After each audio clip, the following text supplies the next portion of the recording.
Começa agora Rádio Fiscar Entrevista. Música, cultura e informação. Aqui na 95,3 FM.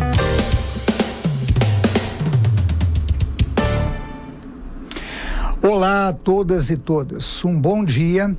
Nós estamos iniciando aqui nos estúdios da Rádio Fiscar o que será a nossa última entrevista a respeito do autismo.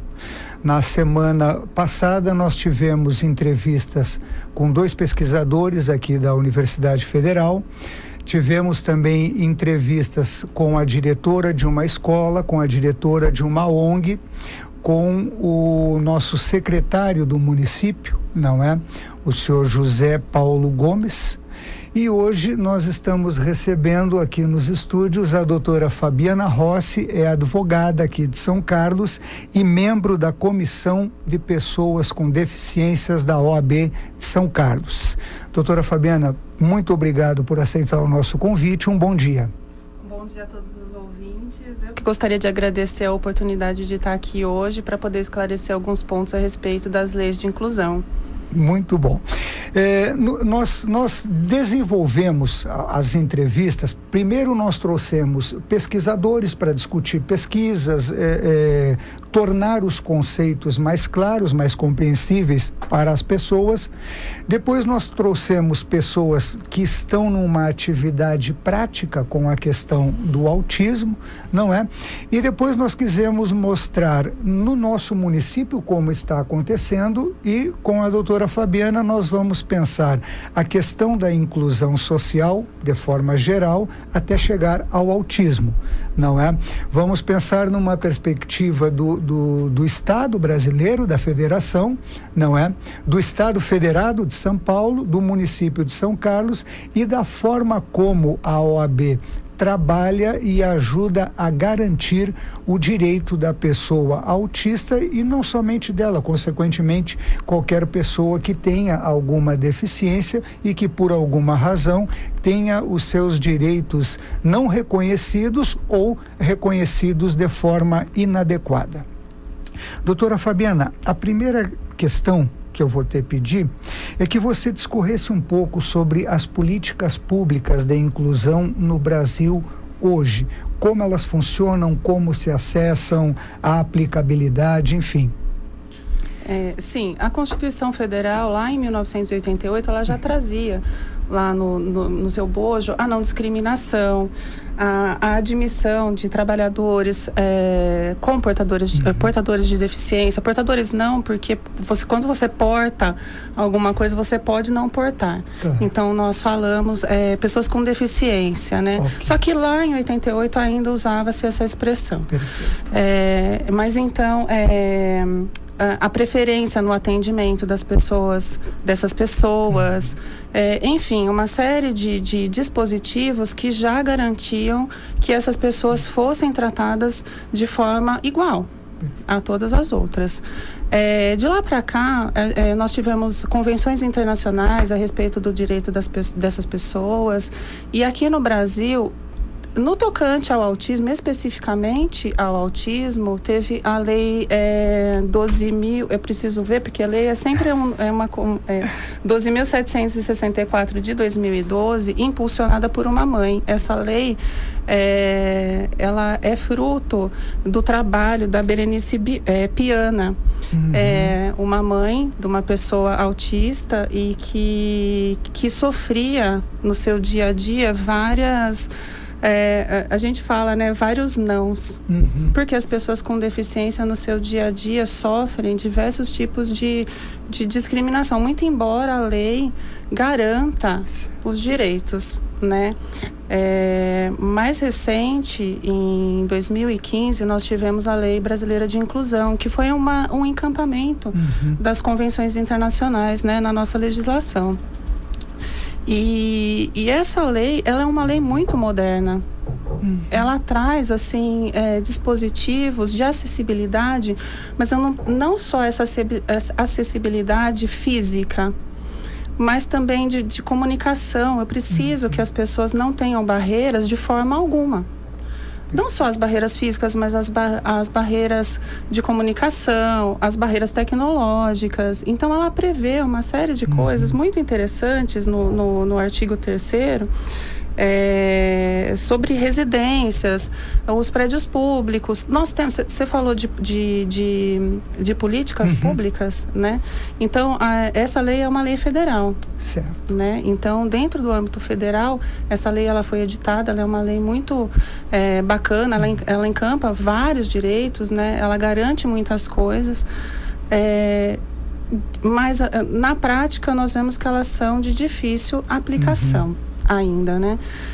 Nós falamos de inclusão, mas na prática essa inclusão ainda é muito difícil.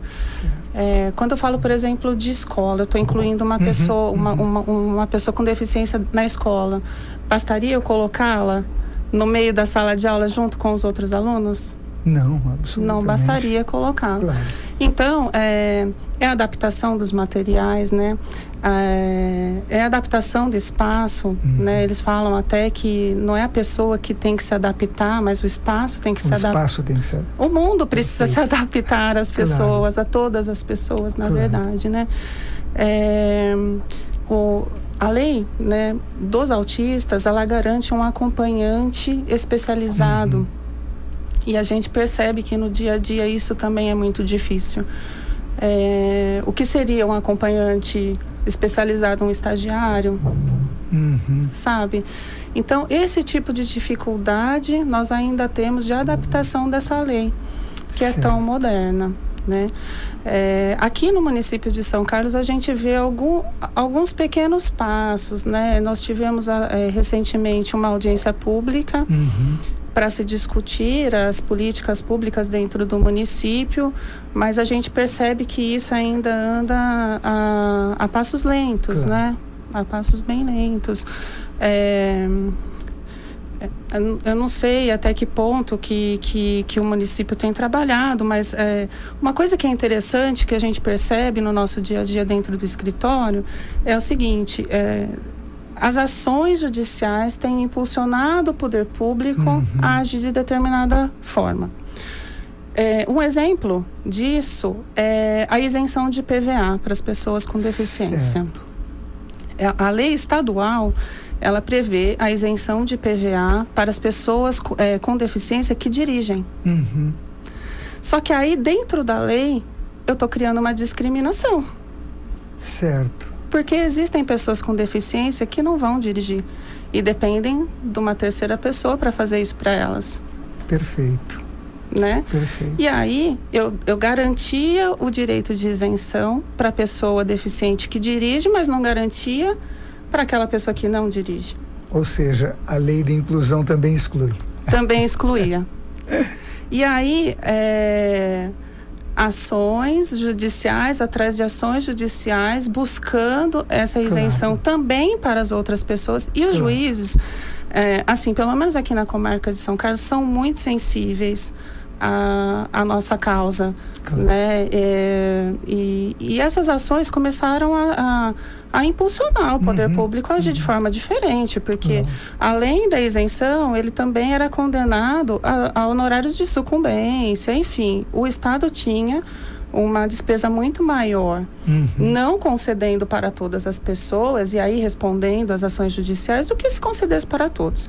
E aí agora, em dezembro de 2017, o Estado de São Paulo editou uma lei isentando todas as pessoas com deficiência. Olha. A partir dessa pressão popular. Claro. Né? E através do Poder Judiciário também. Que interessante. Foi muito bacana isso. E aí a gente percebe que tudo é dessa forma. Né? O dia a dia dos pais e mães, né? Das pessoas com deficiência, é um dia a dia muito... eu vou dizer estressante, mas eu não sei se é bem essa palavra, mas nessa busca constante do cumprimento da lei. Da lei. Né?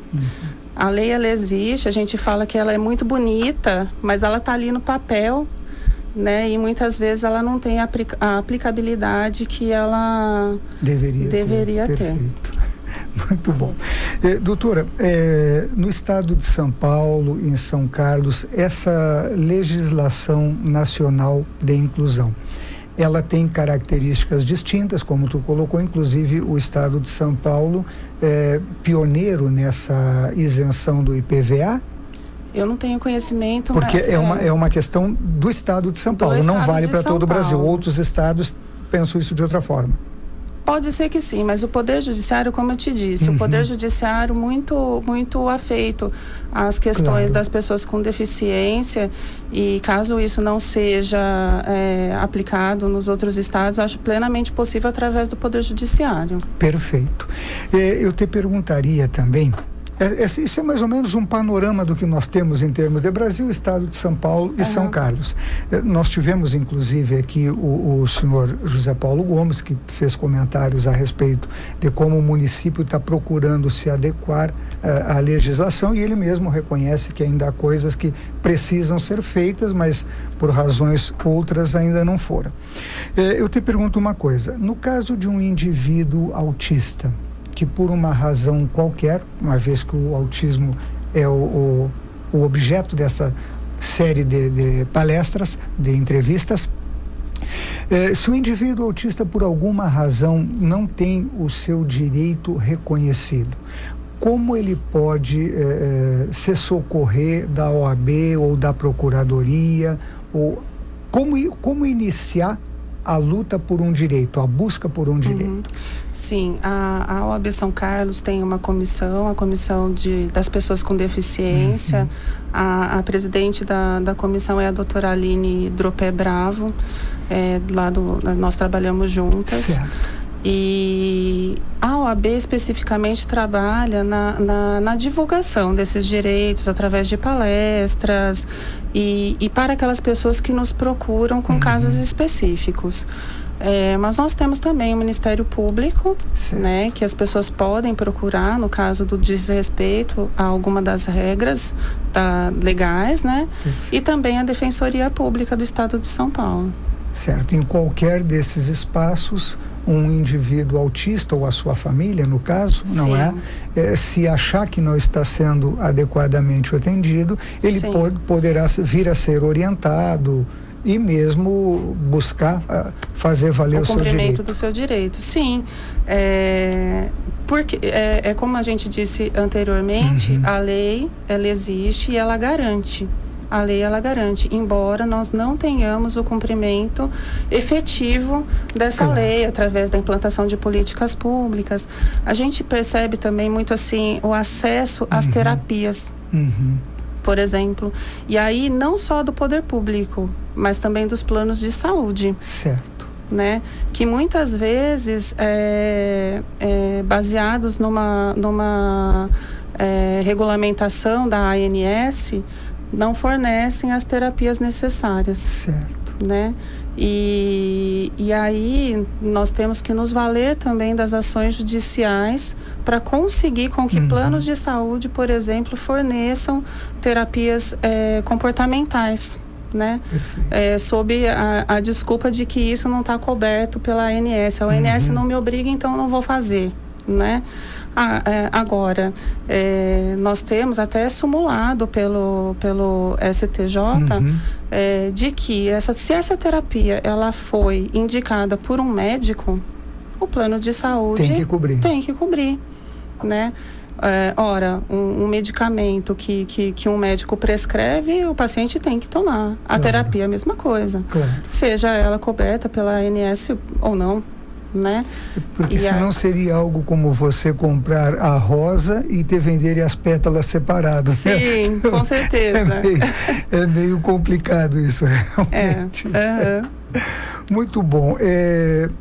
Doutora Fabiana, eu gostaria de mais uma vez agradecer pelo teu tempo, agradecer sobretudo aos ouvintes que nos acompanham, não é? E o nosso objetivo, o mote dessa nossa série de entrevistas é autismo, respeite e conheça. Ora, o respeito é uma coisa básica e fundamental para que uma sociedade democrática possa existir, sobreviver e as pessoas, enfim, resolverem os problemas da sua vida. E o conhecimento é o que a gente procurou fazer aqui, não de forma exaustiva, mas trazendo profissionais altamente qualificados para trazerem opiniões, impressões, conhecimentos, conceitos, abordagens, tá? Para permitir que a nossa população e os nossos ouvintes estejam mais conscientes e inteirados, não é? E que todo esse conhecimento possa se converter em melhores práticas sociais. Como bem apontou a doutora Fabiana, nós temos belíssimas leis. E se essas leis forem adequadamente aplicadas, elas serão mais belas ainda. Do contrário, elas serão belos textos escritos no papel que não fazem nada além de ocupar papel. Enfim, nós esperamos com isso ter contribuído com essa discussão de grande importância e significado social, que é o respeito às pessoas com deficiências, quaisquer que sejam elas, notadamente o autismo, que foi o mote dessa campanha que nós desenvolvemos de entrevistas. Nós agradecemos a todas e todas por nos acompanharem e continue conosco, que a Rádio Fiscar ainda tem muita coisa bonita para te mostrar neste dia. Um grande abraço e até a próxima. Você escutou Rádio Fiscar Entrevista.